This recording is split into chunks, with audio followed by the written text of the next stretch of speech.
entrepreneur world is full of sharks, and they want to eat you. That's right. Let's find out what some of them are. You ready? Let's go.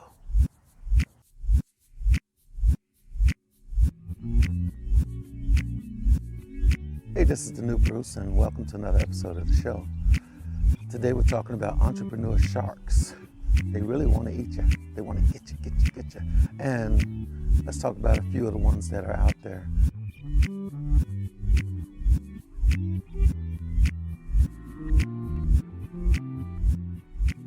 No matter how much you like to barter with other entrepreneurs and businesses, please keep in mind that bartering is shark-infested waters.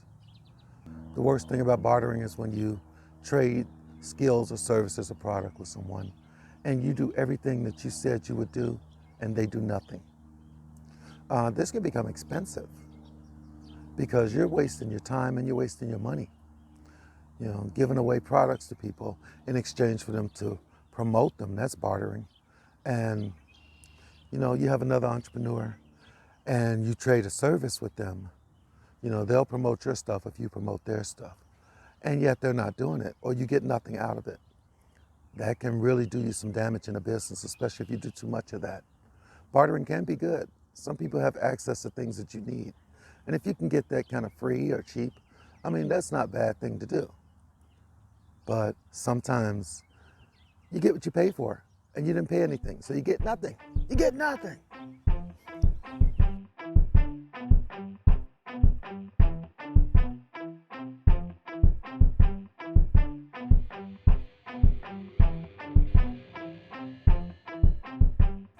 Every good entrepreneur has to listen to their audience.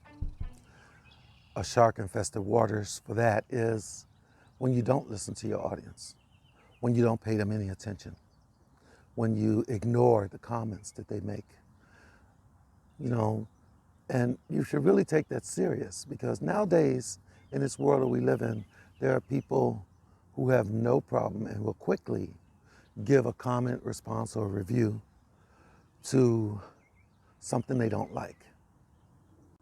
Some criticisms are constructive, some are destructive. Don't let those destructive ones become a shark in your life and eat your drive alive, because it will. But when you get constructive criticism, react to that, because they could be telling you something that could totally save your business. Your audience can make or break your business. All products can use improvement. So when your audience responds to your product, hey, I like that, but it's just a little big. Or, hey, I like that, but the packaging's kind of, you know, hard to do. And you go look at the trends and you find that people are buying the ones that are black or silver or white. So it's a monochrome world right now. It wouldn't hurt your business to follow that trend and go along with that. You can still be original and daring, but listen to your customers, listen to the trends, listen to what's going on in the world right now so that you can be current. It's okay for some things to be vintage, but some things really don't need to be vintage. Vintage kind of travels in decades, so be careful with that, but definitely listen to your audience, listen to your customers.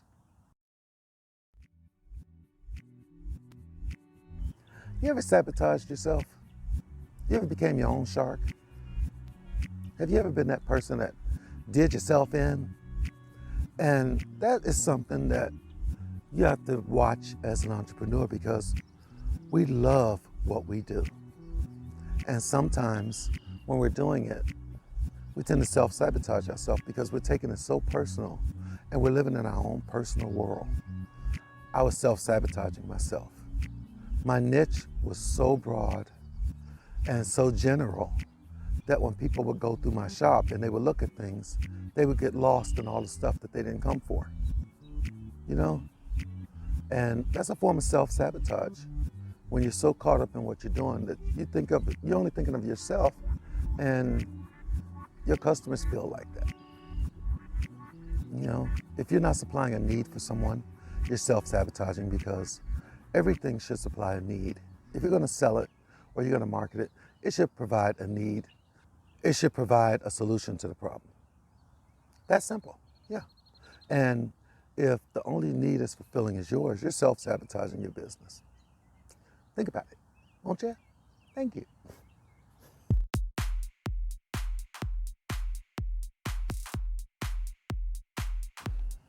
Okay, I've been guilty of this one, where you say, my family's not supporting me, my friends aren't supporting me. And it's true, sometimes they're not. But they can support you in sharing, in buying stuff occasionally, promoting it, wearing people's stuff. I mean, they can do that. But if you're looking for your family and friends to support you by buying your product every month and paying your electric bill and the bills for any employees you might have, or your rent, if you're looking for that, you are doing yourself a really big disservice. And basically, you're a shark. Your family and your friends aren't the shark right then. It's you. Now, there are people that will be sharks in your life. You have to watch out for people, because some people, they're jealous. Some people, they hate what you're doing. There's a such thing as haters. Build your world around how you can get your stuff out there to the rest of the world that may really, really want you so much they can't stand it. They just don't know you yet. So get yourself out there and let them know you. And your family and friends will come around and they will pop in here and there and they will support you and they will help you because they love you. And they're going to do that. But you can't run a whole business based on what your family and what your friends buy. So kind of get over that. Get over yourself. I mean, if you're like me, I'm somewhat reclusive. I don't have a whole bunch of people in my circle. So me thinking that my little circle is going to pay my rent, my electric, all my bills, my expenses, my phone bill, and all that stuff, that's kind of crazy, isn't it? So kind of let that go. There's billions of people out there, and there's so many of them that want what you are offering. So get it out there and show it to them. Let them buy it. Okay? Okay. Yeah.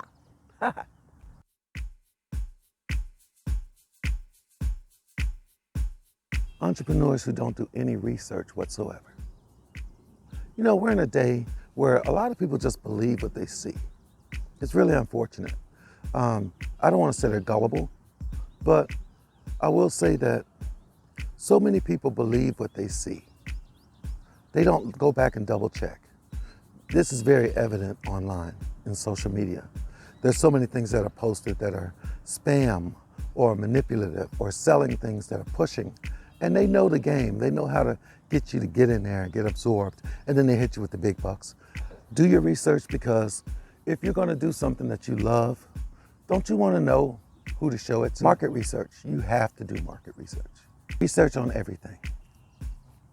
When you're doing your research on your products, find out what people like about those products and give it to them. Find out what will sell on those products and give it to them. Do your research. If your product is popular with ladies between 25 and 50, those are the people you want to promote to. Those are the people you want to share your products with, your services. So many different ways to say research, but I think everyone really should learn. I wish it would become a trend, a trending topic.